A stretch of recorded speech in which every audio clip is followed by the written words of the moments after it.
Everyday Commentary, and this is a video overview of this knife. Let's see if we can get the camera to focus. There we go. And this knife is the Lone Wolf Paul Executive. It is a small gentleman style pocket knife. There is no pocket clip. Did not come with a sheath, which I wish it did. It runs 154 cm for the blade steel.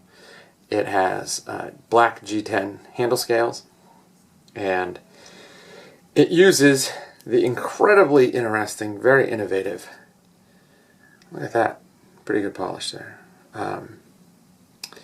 the Paul lock. And so the Paul lock is a lock that has quite a history. It was invented by a gentleman named Paul Pullman, P-O-L-E-H-L-M-A-N-N. And Mr. Pullman has licensed this lock to 3 separate companies. So the first license he did was with Gerber, and Gerber produced the knife, or a knife like this with the Paul lock, in 1986.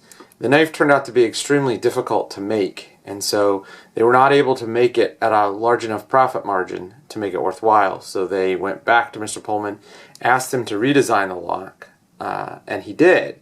Made it simpler to produce, but it was still too difficult for them to make a profit on the knife.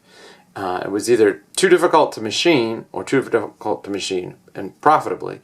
So they stopped production, and then in the mid-90s, Lone Wolf, which at the time was an independent knife company, Lone Wolf started producing Paul knives, or knives with this Paul or axial lock as it's called.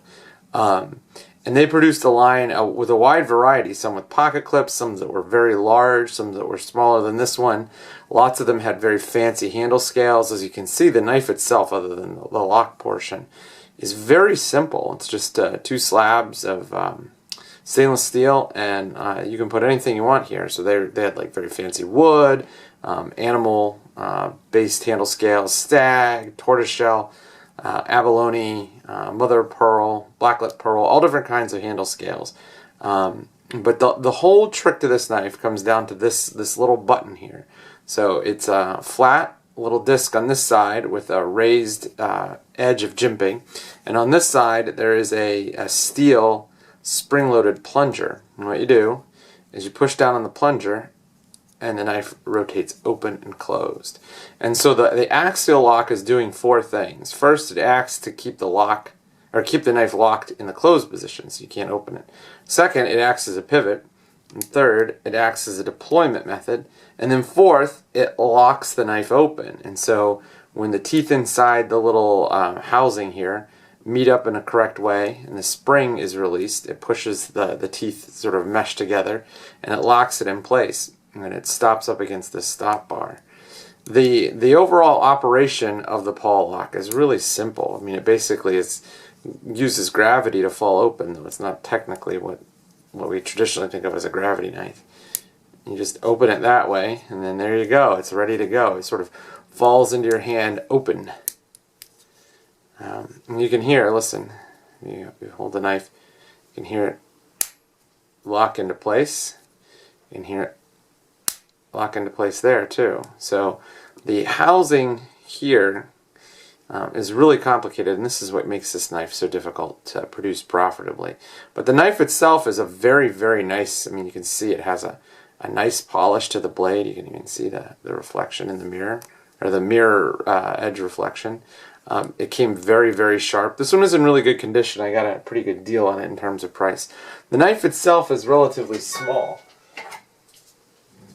Here's a comparison between the Paul knife and the Dragonfly, and as you can see, it's about the same length, but it's much slimmer in profile. In fact, this is one of the slimmest profile knives I've ever had. It makes an excellent gentleman's knife. You can hide this in your coin pocket all day, have no problem. You drop it in your pants pocket, it'll be okay. Overall, I would say that while it is not necessarily a gimmick, the rarity of these knives and how difficult they are to make makes this something that's sort of like a unicorn in the knife world. It's a really great, innovative idea. It does a lot of things very, very well, but it's just so much more complicated than, say, like the lock and the opening mechanism on this knife. And so from a design perspective, the axial lock is really a wonder, but from a user's perspective, it's not that that big of a deal. Collectors like them because they're rare and they're hard to find. But if you're looking for a knife in this size and you don't specifically want an axial lock, there's really no reason to get this knife. There's really no reason to play the premium in the secondary market that you have to pay to get these knives.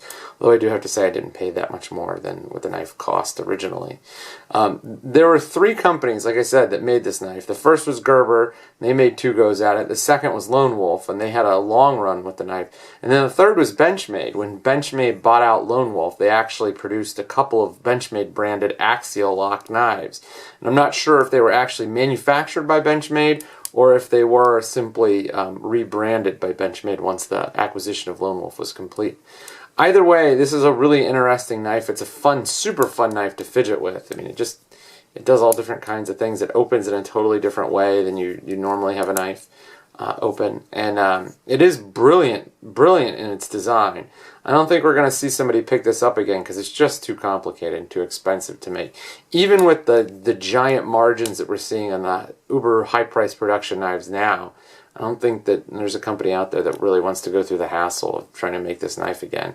If those 3 companies, Gerber, Lone Wolf, and Benchmade, couldn't make it, so you have like the big giant knife company that sells the big box, they couldn't make it work. You have like the uber high-end production knife company, they didn't make it work. And then you had a company that was essentially focused specifically on these locks, and they couldn't make it work. I don't see anybody else picking up the torch. And so these are probably going to become even rarer on the market because no one's going to make them. If there was one company that could make them and probably make them work, in terms of the machining, it would be Lion Steel. So, I don't know, a Lion Steel made axial lock knife would be pretty freaking cool. But this is a brief overview. I don't think I'm going to do a video review of this knife. It's not something that's really accessible to a lot of people, so there's no reason to do a review. But a video overview of the Paul Axial. This is the Lone Wolf version of the Paul Axial Lock Executive, and as I said, it's a sort of small gentleman's folder. In terms of gentleman's folders, though, if you're looking for something that's pretty sleek and unusual, this is definitely harder to find and more intriguing than, say, like the Nundy or, I don't know, any number of gentleman's knives. So, overview of this knife, no review.